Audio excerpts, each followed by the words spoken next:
চহৰত নুফুলে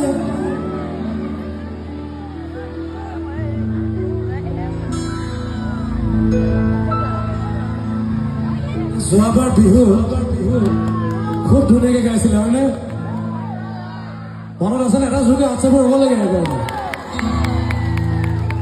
আৰু অকণো ভুল নোহোৱাকৈ গাইছে কিন্তু যোৱাবাৰ সেইটো খুব ভাল লাগিছে আমাৰো আৰু বৰ বৰ শুভেচ্ছা থাকিল আমাৰ কণমানি দিলে আৰু আপোনালোকে আশীৰ্বাদ কৰিব যাতে বহুত দূৰ আগুৱাই যাব পাৰে দাদা আৰু এটা জোৰকৈ হোৱাটছএপৰ হ'ব লাগে আপোনালোকৰ ঠিক আছে বগানবেলীয়া গাঁও আমি